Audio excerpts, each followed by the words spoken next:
여러분 들으셨겠지만 제 간증을 좀 하겠습니다. 저는 중학교 2학년 때 회심을 했습니다. 지금은 이 기도원이 없어졌는데요. 한국의 우국기도원, 나라를 근심하며 염려하며 기도한다는 우국기도원에서 그 당시 제가 학생 때 임원을 했어요. 뭐 회장, 부회장, 무슨 뭐 친교부장, 체육부장, 뭐 음악부장 이런 거 있잖아요. 그 아이들 같이 우리 지도하시는 전도사님 따라서 우국기도원에 올라가서 기도하는 가운데 철야 기도를 했죠. 밤새 기도하는 때 제가 그때 회심했어요. 막 콧물 눈물 다 흘리면서 철야를 했어요.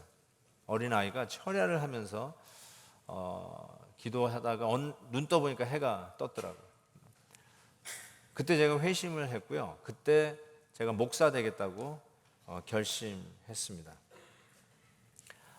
그전에는 예수 안 믿다가 회심한 건 아니에요.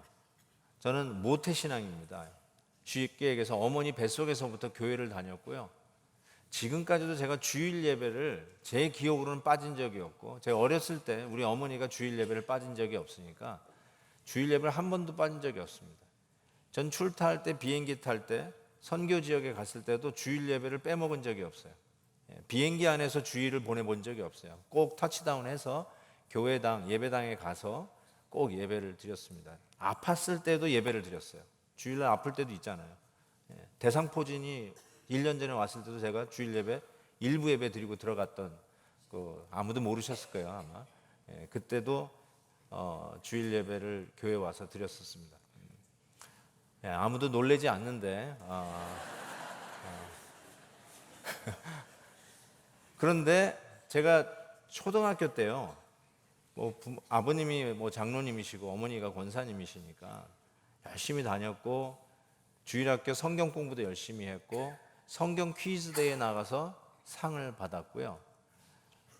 노회에 대한 각 교회 성경 퀴즈 대회가 있었어요. 노회는 여러 교회들 이렇게 한 100교회 정도 모여서 노회라는 이런 모임이 있는데, 그 노회에서 성경 퀴즈 대회를 주관하는데, 그때도 저희가 교회 대표로 나가서 상을 받았던 기억이 있습니다. 그런데 정작 회심은 언제 했냐면 중학교 때 했어요. 그 전에 교회를 안 다닌 것도 아니고, 그 전에 못되게 살았던 것도 아닌데, 중학교 2학년 때 제가 회심을 했단 말이죠.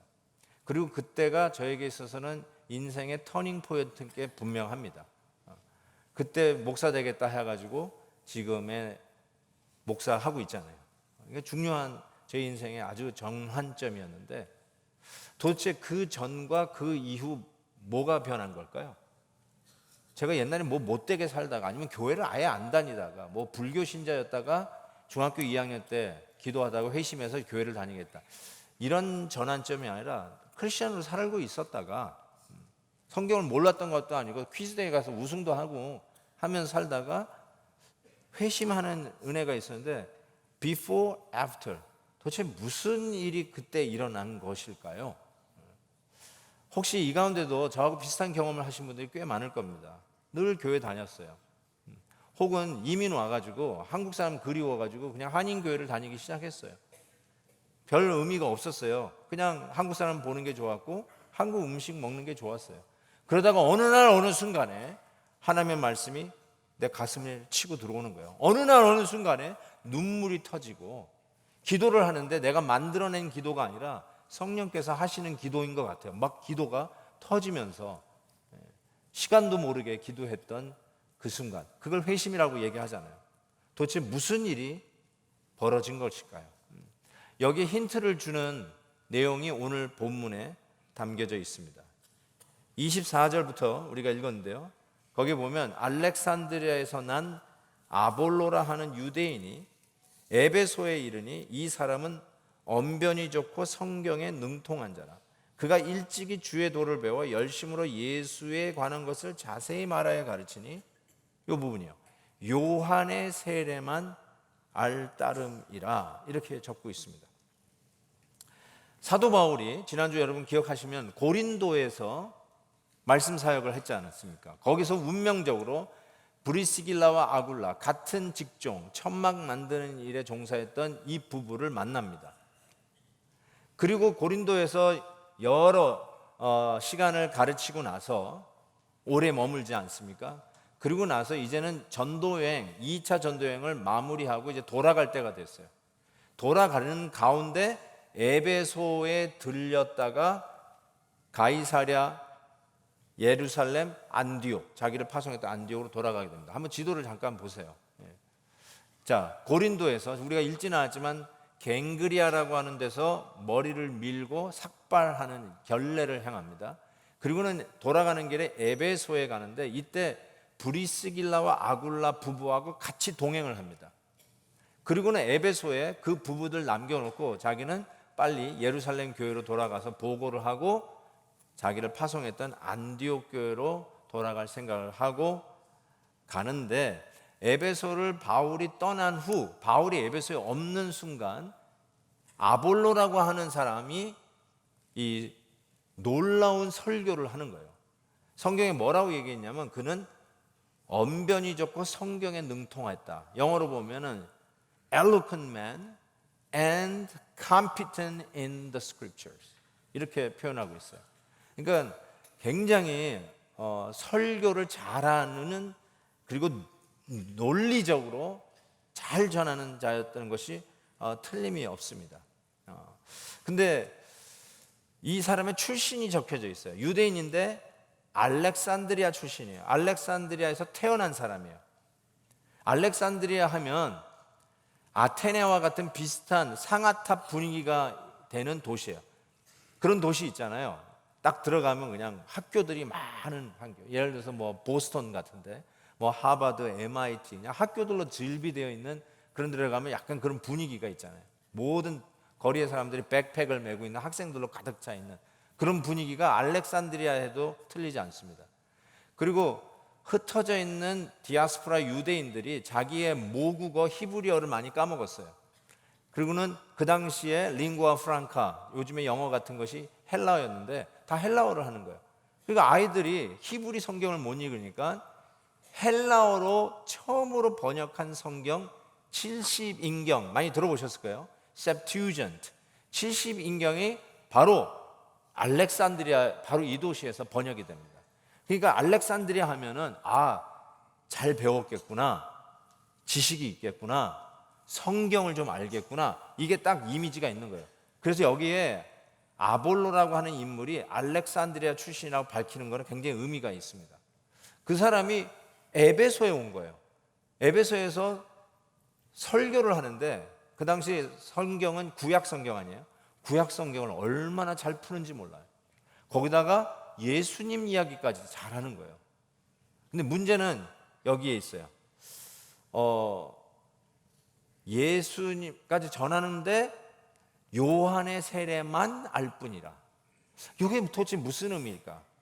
26절에 보면 이런 내용이 계속해서 나옵니다. 그가, 아볼로가 회당에서 담대히 말하기 시작하거늘, 근데 그 자리에 누가 있었냐면 브리스길라와 아굴라가 듣고 고린도에서 사도 바울과 빡세게 성경 공부를 했을 법한 이 부부가 들었어요.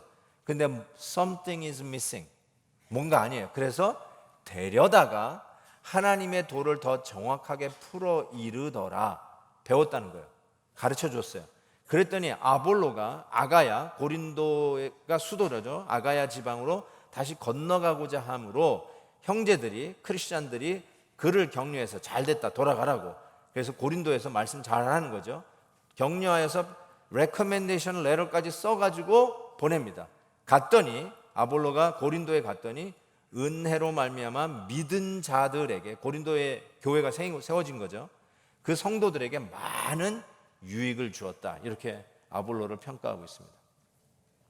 아볼로의 설교에 뭐가 부족했길래 브리스길라 아굴라가 듣고 이건 아니다 해서 데려다가 하나님의 나라에 대해서 자세히 가르쳤을까요? 도대체 요한의 세례만 알았다는 뜻이 뭘까요? 그리고 데리고 갔다는 말은 뭘까요? 데리고 갔다는 말도 야 너 한 수 좀 배워 하고 그냥 끌고 갔다는 것이 아니라, 영어로 보면 이 데려다가는 invite him to their home 이렇게 돼 있어요. 굉장히 정중하게 아볼로를 모신 거예요. 브리스길라와 아굴라 이 부부가 자기가 좀 더 안다고 건방 떤 게 아니라 이 아볼로라고 하는 주의 종을 잘 모셔가지고 집에서 성경을 하는데 하나님 나라의 도를 더 정확하게 풀어서 설명하게 되었어요. 뭔가가 미싱한 게 채워진 거죠. 저는 개인적으로 이렇게 생각해요. 예수님이, 부활하신 예수님이 엠마오로 가는 두 제자에게 성경을 풀어주셨어요. 그때 그들의 가슴이 뜨거워졌어요. 그거와 같은 경험을 아볼로가 했다라고 생각합니다. 그리고는 고린도에 돌아가서 제대로 복음을 전한 거예요. 제대로 전했어요. 뭘 전했을까요? 아마 eloquent in speech, 그러니까 굉장히 달변가였던 것이 분명한 것 같아요. 음쟁반에 금구슬 흘러간다는 표현이 있잖아요. 아마 그렇게 얘기해서 고린도에 있는 성도들이 아볼로를 굉장히 좋아했을 법합니다. 그래가지고 우리는 아볼로파야 라고 이야기하는 사람이 생겼고, 어떤 사람들은 야 그래도 바울이 여기 있으면서 세운 교회인데 우리는 바울파야 라고 이야기를 했던 것 같아요. 그래서 사도 바울이 나중에 고린도에 있는 교회에 편지를 쓸 때 이런 내용을 씁니다. 고린도서 3장에 보면 그런즉 아볼로는 무엇이며 바울은 무엇이냐, 그들은 주께서 각각 주신 대로 너희로 하여금 믿게 한 사역자들이니라.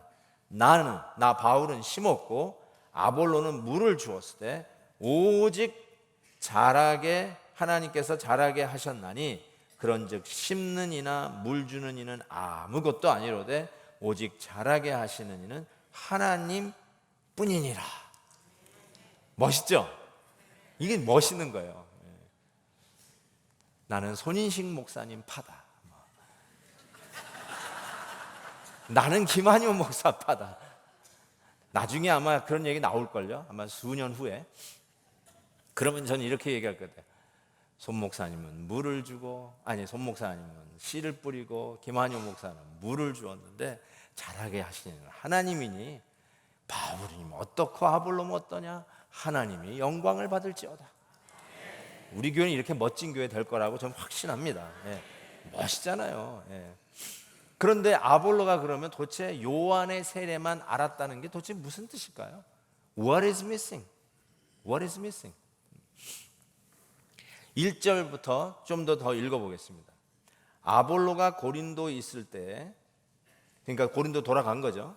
그때 바울이 윗지방을 다녀 에베소에 왔어요. 다시 지도로 두 번째 보니까 3차 전도 여행을 시작한 거예요. 거기 보니까 안디옥까지 돌아왔어요. 그래서 3차 전도 여행을 시작하는데, 여기 성경에 윗지방을 다녔단 말은 저 터키 반도 1차, 2차 전도 여행 때 다녔던 그 길을 가서 항구 도시 에베소에 바울이 도착을 한 거예요. 왜요? 브리스길라 아글라를 기다리라고 하고 떠났잖아요. 그러니까 브리스 아글라를 에베소에서 만난 거예요. 자, 에베소 왔더니 다시 본문 갑니다. 1절 보니까 어떤 제자들이 만나 이르되, 여기 제자들은 요한, 세례 요한의 제자들입니다. 세례 요한의 제자들이 만나서 바울에게 이런 말을 하는 거예요. 만나서 바울이 이 제자들에게 말하는데, 너희가 믿을 때 성령을 받았느냐 하고 바울이 물었어요. 그랬더니 그들의 대답은 이거예요. 우리는 성령이 계심도 듣지 못하였노라. 그럼 바울이 또 묻습니다. 그러면 너희들은 무슨 세례를 받았느냐? 대답하되 요한의 세례니라. 방금 아볼로도 요한의 세례만 안다라고 했는데, 세례 요한의 제자들이 성령 세례라는 말은 보지도 못했고, 우리가 아는 것은 요한의 세례를 안다, 이렇게 대답을 한 겁니다. 도대체 요한의 세례만 알았다는 말은 도대체 무엇일까요? 뭘 몰랐길래 성령의 세례를 몰랐을까요? 예수님의 세례와 요한의 세례의 차이는 도대체 뭘까요? 저희가 중학교 2학년 회심하기 전과 회심하기 후 그 사이에 무슨 일이 일어난 걸까요? 성경에 보면 세례 요한과 예수님의 차이점을 시사하는 말들이 나오는데, 마가복음 1장에 보면 그가 전파하여 이르되, 세례 요한이 말하는 겁니다.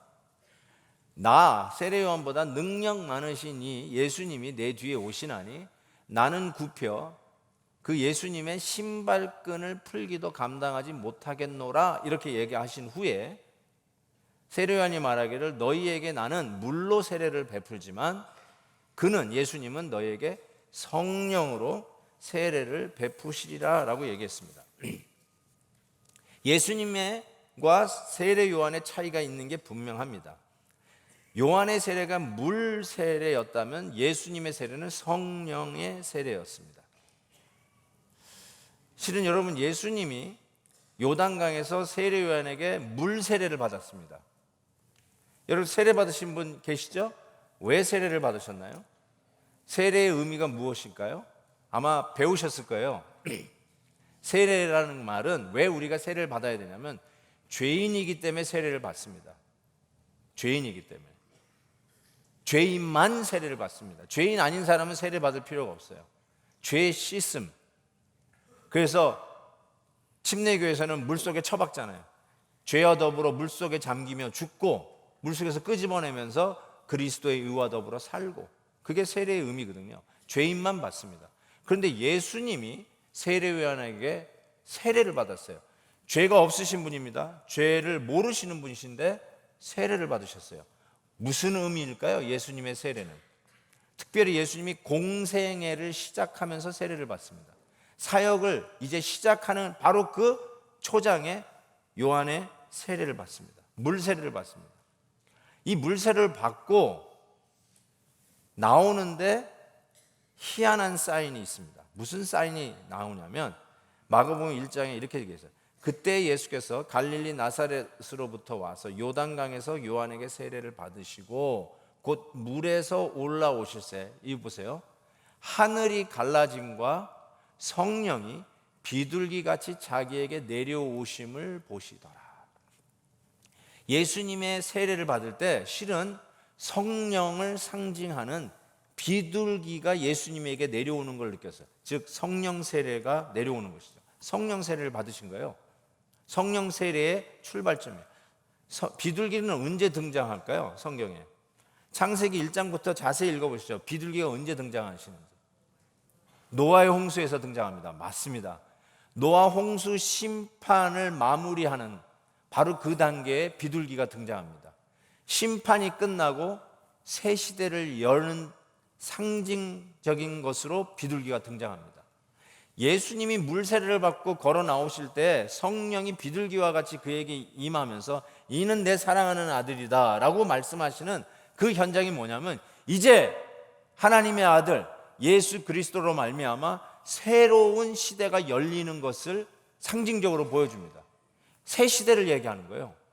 새로운 구원의 역사의 출발점을 알리는 것을 보게 됩니다. 도대체 이 새 시대가 열린다는 게 무슨 의미일까? 마태복음 11장에 이렇게 얘기하고 있어요. 내가 진실로 너희에게 말하노니, 예수님 하시는 말씀이 여자가 낳은 자 중에 세례 요한보다 큰 이가 일어남이 없도다. 예수님이 하시는 말이에요. 여자가 낳은 자 중에 세례 요한이 1등이라는 뜻이에요. 그런데 이렇게 얘기했어요. 그러나 천국에서는 극히 작은 자라도 세례 요한보다 크니라. 세례 요한의 때부터 지금까지면 지금 여러분도 포함입니다. 천국은 침노를 당하나니 침노하는 자들이 빼앗느니라. 저와 여러분은 천국을 침노해서 빼앗은 자들이에요. 천국에 들어간 자들이에요. 이 땅에 있지만 이미 천국을 누리며 살아가는 새 시대의 주인공들이에요. 그게 저와 여러분들이에요. 그러면서 세례 요한은 여자가 낳은 자 중에 제일 큰 자라고 이야기하는데 천국에, 즉 저와 여러분을 포함해서 천국에 속한 자, 새로운 시대, 성령이 비둘기와 같이 임하는 성령의 시대, 성령의 세례로 출발되는 새로운 구속사의 문이 열리는 이 시대에 천국을 침노하는 저와 여러분들은 아무리 작은 자라도 구시대 세례 요한보다 크다. 이게 여러분이 세례 요한보다 인격이 탁월하거나 세례 요한보다 키가 크거나 세례 요한보다 능력이 많다는 뜻이 결단코 아니에요. 그런 뜻이 아니에요. 구원의 새 시대를 여는 데 있어서 예수 그리스도의 십자가와 부활과 심지어는 오순절 성령 강림, 이것은 광야에 외치는 자, 천국이 가까웠다라고 외치는 세례 요한도 경험하지 못했던 거예요. 세례 요한도 구시대예요. 세례 요한도 옛 질서예요. 그러나 천국에 속한 저와 여러분은 십자가를 바라다보고 십자가의 고난과 그리고 부활의 영광을 친히 증인으로 목격한 역사의 시대에 살아가는 자, 그리고 성령이 우리에게 충만히 임하여서 성령이 이끌어 가시는 것을 오늘도 체험하며 살아가는, 천국을 침노하여 천국을 삶을 오늘로 살아가는 저 여러분의 입장에서는, 이 구속사적인 입장에서는 여러분이 세례 요한보다 훨씬 더 큰 특권을 누리고 살아가는 자이다 라고 하는 말이에요. 놀라운 이야기를 하고 있어요. 아, 이거였구나. 그래서 새 술은 새 포도주에 담는, 새 술은 새 가죽에 담는다는 말이 그 뜻이에요. 리더십이 바뀔 때마다 쓰는 말이 아니라, 실은 구 질서는 가고 올 테스트먼트는 가고 뉴 테스트먼트가 오는 거죠. 구 시대는 가고 구 질서는 가고 새 질서가 오는 것이죠. 여러분이 지금 양 들고 다니면서 교회 앞에 들어와서 양 잡아가지고 예배 드리는 시대가 아니지 않습니까? 예수 그리스도의 십자가와 부활과 성령의 임재하심을 체험하는 새로운 복음의 역사의 질서 속에서 믿음으로 구원받으며 성령의 인도하심을 오늘도 받는 놀라운 구속의 역사 속에 주인공들로 천국에 침노하여 그 은혜를 누리고 살아가는 자들 아닙니까? 그런 면에서 여러분은 성령 세례를 받은 자이고, 세례 요한보다 그 구원의 은혜의 특권을 누리는 자로서 더 큰 자라고 설명하고 있는 것입니다. 자, 이런 은혜를 속에서 바울이 그 세례 요한의 제자들에게 안수하며 세례를 베풉니다. 보세요. 4절부터 보면 바울이 이르되 요한의 회개의 세례를 베풀며 백성에게 말하되 내 뒤에 오시는 이를 믿으라 하였지 않느냐. 그게 바로 예수님인데 그들이 듣고 주 예수의 이름으로 세례를 받으니 바울이 그들에게 안수하며 성령이 그들에게 임함으로 방언도 하고 예언도 하니 모두 12사람쯤 되니라 라고 얘기했습니다. 마태복음, 사도행전 1장 8절에 보면 오직 성령이 너희에게 임하시면, 성령이 임하시면 권능을 받아 예루살렘 온 유대 사마리아와 땅끝까지로 내 증인이 되리라 그랬어요. 성령의 시대의 도래를 이야기하면서 지금 오순절 성령 강림 사건이 일어나더니, 그 다음에 고넬료의 집안에 성령의 역사가 일어나더니, 이제 이 오순절의 미니처죠. 이 작은 규모 같지만 세례 요한의 제자, 요한의 세례뿐이 알지 못했던 그들이 성령 세례를 받으면서 새롭게 눈이 뜨이고 그 사람들이 12명이었다. 그 안에 방언이 나타나고 예언하는 은사가 나타나면서 이 오순절 성령의 역사가 다시 재현되는 것을 보게 됩니다. 새로운 시대가 열리는 것을 가르쳐 주고 있습니다. 도대체 이게 뭘까요?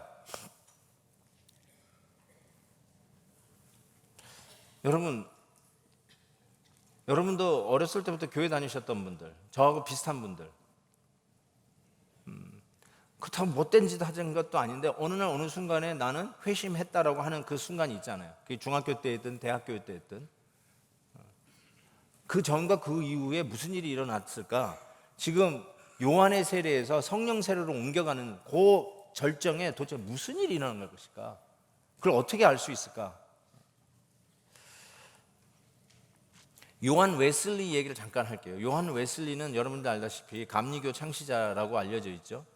그분은 소위 The Great Awakening이라고 하는 이런 대각성 운동의 주자이기도 했습니다. 나중에 조지 위필드 목사님, 조나단 에드워드 목사님에게 큰 영향을 미쳤죠. 그리고 옥스퍼드 대학 출신으로 이 홀리 클럽이 시작이 되어가지고 거기서 늘 말씀 보고 기도하면서 이 불이 타기 시작하면서 유럽 대륙에 번졌던 그 대각성이 미 대륙도 태웠죠. 근데 이 요한 웨슬리 목사님은 그의 아버지 사무엘 웨슬리 목사님의 아들이에요. PK예요. 그러니까 이미 저와 비슷하게 어렸을 때부터 교회 다녔던 자였고요. 그 다음에 그 동생이 찰스 웨슬리예요. 성경 이 찬송가 수많은 곡을 작곡했던 찰스 웨슬리. 그러니까 자기 동생이에요. 그리고 심지어는 신학교 교수였어요. 거기에다가 소명을 받아가지고 미국 대륙으로 넘어가서 미국 아메리칸 인디안 선교사로 섬겼어요. 선교사였어요. 그런데 공허한 거예요. 이분이 허전한 거예요. 뭔가 이렇게 기쁨이 없는 거예요. 쉽게 얘기해서 신앙생활 하는데 기쁨이 없는 거예요. 여러분 오늘 나오셔도 기쁨이 없는 분 잘 들으세요. 오늘 예배는 왔는데 그냥 왔고 그냥 정신없이 왔고 아무런 감동도 없고 기대도 없고 은혜도 기대하지도 않고 그냥 앉아있는 분들 잘 들으세요. 요한 웨슬리가 그랬어요. 아무런 감동. 그러면서 아메리칸 인디안 조지아주, 지금의 아틀란타가 있는 조지아주에서 아메리칸 인디안 선교를 하다가 완전 실패합니다. 거덜나는 거예요. 내가 부르심을 받았나? 내가 예수 믿는 사람인가? 이런 것까지 회의를 한 거죠. 그리고 이제 영국으로 다시 돌아오는 배 안에서 대풍을 맞아요. 그런데 그 안에 모라비안이라고 부르는 기독교인들이 있었어요. 근데 다들 말이야 자기 목숨 때문에 벌벌벌 떨고 있는데 이 모라비안 크리스찬들은 죽음을 두려워하지 아니하고 연약한 자를 막 돌보고 섬기는 거예요. 자기가 먹어야 되는 음식을 남에게 막 나눠주면서, 그러면서 거기에서 충격을 먹으면서 내가 믿는 하나님하고 저 사람들이 믿는 하나님이 다르다는 생각을 하게 된 거예요. 그래서 나는 이게 신앙이 없구나는 걸 그때 깨달으면서 영국에 도착해서 소위 그 홀리 클럽에 조인을 하게 됩니다. 그러면서 제가 아마 로마서 강해를 하면서 말씀을 드렸을 것 같은데, 마틴 루터가 쓴 로마서 주석 서문을 읽다가 뒤집어졌어요. 거기서 회심을 하게 돼요. 참 희한하죠? 요한 웨슬리의 일기책이 요즘 그대로 남아있어요. 그 일기책에서 자기가 밝힌 거예요. 마틴 루터의 로마서 주석 서문을 같이 읽다가 뒤집어졌어요. 회심했어요. 그때 드디어 제대로 예수님을 만난 거예요. 그러면서 이렇게 썼어요. 그분의 말 그대로 영어로 I felt in my heart strangely warm. 이 말 strangely warm, 이상하게 가슴이 뜨거워지기 시작했다. 이전에는 그 뜨거움을 못 느꼈어요. 그냥 너무 교회 생활이 익숙하고요. 아버지도 목사님이고 동생도 목사님이고 자기는 선교사이고 신학교에서 목사들 가르치는 교수였고, 근데 he never felt before strangely warm, 이런 거 몰랐어요. 그냥 익숙한 거예요. 교회 생활에 너무너무 익숙한 거예요. 교회가 어떻게 운영하는지 빠삭하게 알아요. 설교도 제목만 보면 뻔한 설교 이미 다 알고 있어요. 그래서 아주 기둥 뒤에 앉아서 잘 준비하시는 분도 있어요. 너무너무나 잘 아는 얘기예요. 너무나 잘 알아요. 그런데 한 번도 strangely warm 이걸 못 느낀 거예요. 형식적인 거예요. 모태신앙이에요. 교회 다녔어요. 그렇다고 해서 뭐 이탈했냐고요? 타락했냐고요? 아니요. 아주 착하게 살아요. 제가 예수 믿게 된 것처럼 요한 웨슬리도 다 커서 예수를 제대로 만났어요. 여기도 그런 분 계시리라고 저는 생각해요. 다 커서 교회 생활이 처음 시작하면서 예수 믿게 된 게 아니라 교회 생활 쭉 다니다가 어느 날 복음이 이런 거구나 하고 가슴을 치기 시작해요. Strangely warm, you cannot explain. 설명이 안 돼. 그렇지만 가슴이 뜨거워지기 시작했어요. 그게 뭘까요, 여러분? 뭐가 여러분의 가슴을 데웠을까요? 뭐가 요한 웨슬리가 선교사요 목사였는데 드디어 비로소 strangely warm 하면서 예수를 만나며 회심을 하는 경험을 그 이후에 했을까요?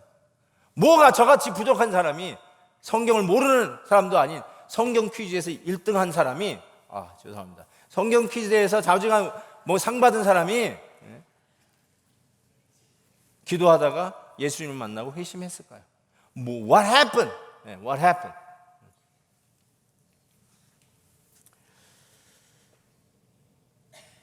저는 교회 생활에 맥을 잃어버린 분들을 많이 만나요. 교회 생활을 한마디로 신나게 하는 분들이 계세요.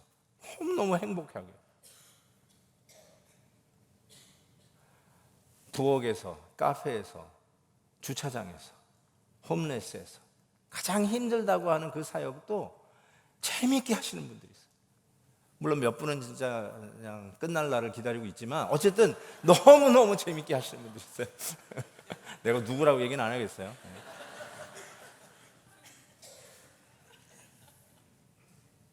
근데 어떤 분들은 교회 와서 예배만 딸랑 드리고 가는데, 누가 일 시킬까 봐 요리조리 피해 다니는데 아무 일도 안 하는 것 같은데, 1불짜리 점심만 딸랑 먹고 가는데, 뭐 다리에 무슨 납덩어리를 들고 다니는 것처럼, 얼굴은 온 세상에 근심 걱정 혼자 다 하고 있는 것처럼, 예배 드리는 마음에 기쁨이 없고, 예배 자리에 앉으면 고개부터 숙이고, 찬송을 부르는데 입도 열지 않고, 가슴에 무슨 철문을 닫아놨는지, 목사가 오늘 지금도 이러는데 눈 감고 계신 분들, 제가 이 얘기를 하고 있는데도 문 닫고 계시는 분들, 이때는 좀 눈 뜨고 계셔야 되는데 말이에요. 나중에 축도 끝나면 뭐라고 그랬어 오늘? 이럴 거야 아마, 그죠? 왜 그럴까요? 왜 누구는 그렇게 신나게 신앙생활하는데 왜 누구는 그렇게 재미없이 도살장에 끌려가는 소도 아니고 왜 그러고 신앙생활을 왜 그렇게 하고 계십니까? 바이탈리티, 생명력을 잃어버린 거예요. 옛날에 나 중학교 때, 대학교 때 나 열심히 섬겼어. 근데 요즘은 다 불만이야. 그러면서 생명력을 잃어버린 크리스찬들, 아무런 기대도 없는 사람들, 이 크리스마스 시즌에 크리스마스 추리를 집에 만들어 놨을지는 몰라도 크리스마스 주인공 예수님은 그 심장에 없는 사람들. 왜 그럴까요? 왜 그럴까요? 존 올트버그 목사님의 Love Beyond Reason이라고 하는 책이 있어요. 설명할 수 없는 사랑. 이 책을 읽는데요, 실은 그 인형, 이렇게 stuffed animal, 애니멀이 아니라 stuffed 바비 인형이죠. 근데 팔이 떨어졌어요. 그 안에 솜이 막 뜯어져 나와 있는데 자기 딸이 그 인형을 너무너무 아끼고 사랑하는 거예요. 거기서부터 얘기가 시작이 돼요. 그러다가 맨 마지막 챕터 한 20 정도 될 거예요. 맨 마지막에 이 말이 나와요. 여기서 이 스토리가 나오는데, 이 스토리는 실은 키엘케고르, 실존 철학자 키엘케고르이 쓴 이야기예요. 이 철학자가 하나님이 우리를 사랑하시는 것에 대해서 굉장히 좀 궁금해하는데 설명이 안 되는 거야. Love beyond reason. 설명이 안 돼요. 그래서 이걸 이야기를 하는데, 그거를 여기다 이 존 올트 목사님이 설명을 해놨더라고요. 이런 얘기예요. 어떤 얘기냐면, 한 임금이, 한 나라의 왕이 저 시골 아주 남루하고 아주 비천한 시골에 사는 한 소녀를 사랑하게 돼요. 너무너무 사랑하게 돼요. 근데 이 사랑을 설명할 길이 없어. 그래서 신하들하고 얘기하는 거야. 내가 저 처자를 사랑하게 되는데 이걸 어떻게 설명할 길이 없다고. 그냥 떠오르는 거야. 계속 그냥 사랑하게 된 거예요. 이유가 없어. 그랬더니 그러면 왕비로 착봉해가지고 와이프로 들이시죠, 이거죠. 왕비 삼으시면 어떻겠습니까 하고 어드바이즈를 했더니, 어떻게 내가 좋아한다고 무조건 왕비를 삼으면 이건 강요된 사랑 아니냐, 어떻게 이걸 진정한 사랑이라 할 수 있느냐. 그랬더니 그러면 신하들이 그러면 아예 벼슬을 줘가지고 그녀를 왕궁으로 들여서 교육을 시켜서 교양도 갖추고 지식도 갖추게 하고, 그 다음에 옷도 잘 입히고 금은 보화를 줘서 재산도 어느 정도 해가지고 왕과의 격을 좀 맞춘 후에 왕비로 책봉하는 게 어떻겠냐. 그랬더니 고민을 하는데, 혹시라도 저 처자가 나를 사랑하는 게 나의 이 진심이 아니라 내가 준 권력과 내가 준 재산과 내가 그녀에게 씌워준 왕관 때문에 나를 좋아하면 어떡하냐고. 진정한 사랑을 알 수 없는 거 아니냐고 고민해. 어떻게 하든지 이 안에 저 처자를 사랑하는 마음을 설명하고 싶은데 설명이 안 되는 거야. 그래서 드디어 왕이 결단을 합니다. 무슨 결단을 하냐면 왕관을 벗어요. 왕의 옷을 벗어요. 그리고 그 미천한 시골로 농부의 모습으로 가서 그녀가 입는 남루한 옷을 자기도 입어요. 그리고 그 옆에서 같이 농사를 지면서 그 처자의 사랑을 갈구합니다. 그 이야기가 이 키엘케고르의 그 책에 나오는데 이거를 인용을 하셨더라고요. Love beyond reason. You can't explain. 이 사랑을 설명할 길이 없어요. 그래서 기껏 비유로 설명한 게 뭐냐?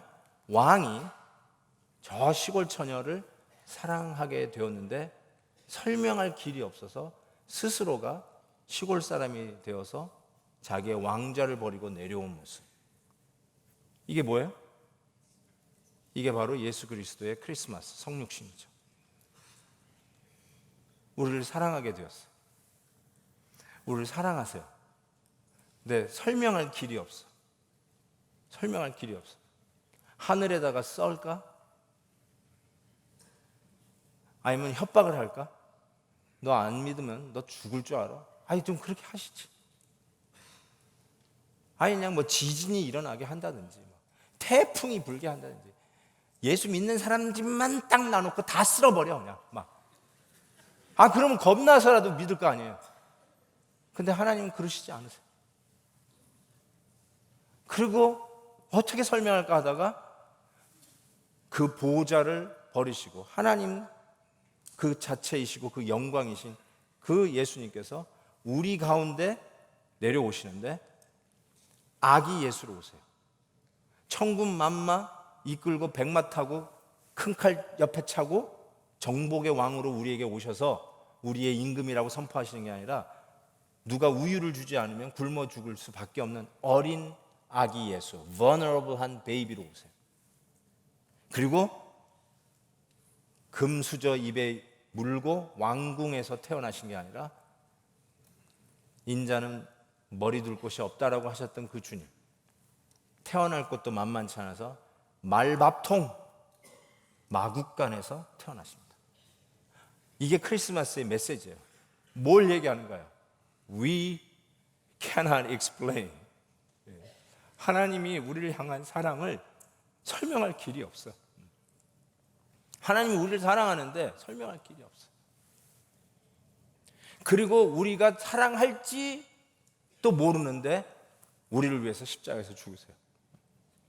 아직도 그 십자가를 맹숭맹숭 쳐다보는 사람, 그냥 기독교 이단들이 외치는 소리라고 생각하고 수많은 사람들이 캐롤을 부르면서 스쳐 지나가지만 실은 우리 주님은 우리를 향한 사랑 때문에 십자가에서 그렇게 죽으셨어요. 저는 이렇게 확신합니다. 요한의 세례에서 어떻게 성령 세례로 옮겨지느냐고요? 제가 왜 그때 밤새로도 철야하면서 회심하게 됐냐고요? 왜 요한 웨슬리가 I felt strangely warm 하면서 이미 목사이고 선교사이고 신학교 교수였는데 그제서야 회심했냐고요? 회심하면 성령의 세례를 받으면 어떤 일이 벌어진 줄 아세요? 예수 그리스도의 십자가와 부활의 영광과 그리고 하나님의 사랑이 막 물붓듯이 부어져요. 하나님 나를 이렇게 사랑하시는구나. 그게 막 절절히 느껴지는 거예요. 그래서 갑자기 눈물이 터지는 거고요. 그래서 가슴이 벅차서 찬양을 하게 되는 거예요. 무슨 이성적 깨달음이 아니라요.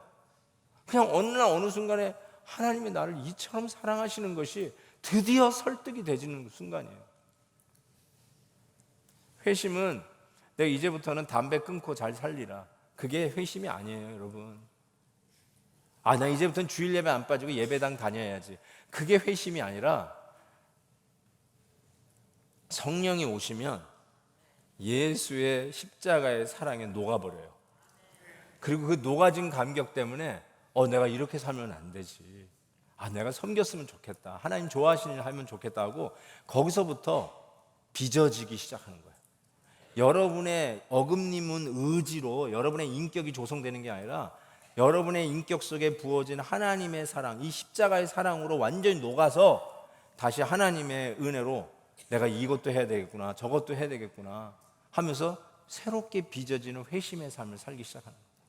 저는 그거라고 봐요.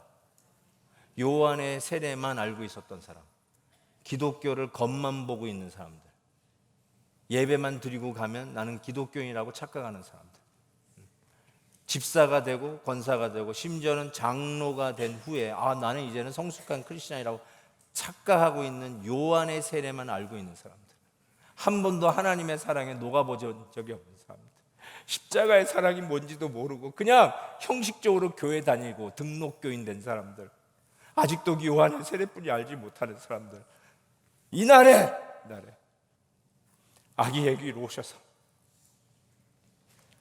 30년 동안 그 하나님이 아무 일도 하지 아니하시고 가나 혼인잔치에서 물을 포도주로 만드는 첫 기적을 행하기 전까지 돌을 떡으로 만들어 일찍 요셉 아버지가 죽은 그 가족을 부양하기 위해서 목수가 되어서 뚝딱뚝딱, 아니 석쇠가 되어서 돌을 까면서 가족을 부양했을 우리 예수님은 한 번도 당신의 힘을 쓰지 아니하시고 하나님 됨을 피하라지 아니하시고 노동하며 땀 흘려 일하며 자기 가족을 부양했어요. 그게 크리스마스의 메시지. 쇼하는 게 크리스마스가 아니에요. 화려하게 겉만 번지르르하게 장식하는 게 크리스마스의 메시지가 아니에요. 하나님의 사랑으로 녹아드는 계절. 어떻게 설명할 수가 없어서 기껏 한 게 임금이 누더기 옷을 입고 농촌의 한 처녀의 사랑을 갈구하는 모습으로 이야기할 수밖에 없는 한계. 어떻게 하나님이 우리를 사랑하셔서 아기 예수로 말구에 오신 모습을 설명할 수 있겠어요? 어떻게 하나님의 사랑을 설명할 수 있겠어요? 어느 날 어느 순간에 성령의 세례, 성령께서 설득시키고 그 사랑에 녹아내리게 함으로 말미암아 우리의 타성에 젖은 인격도 다시 그리스도의 사랑으로 재구성되기 시작하고 우리의 섬김과 생각과 가치관도 이 그리스도 안에 사랑으로 다시 리몰딩 되면서 나의 삶, 우리 하나님이 기뻐하시는 삶으로 살아드리고 싶은 이 결단이 이 성탄 주일에 여러분의 삶 속에, 여러분의 가정 속에 넘치기를 주의 이름으로 축복합니다. 기도하십시다.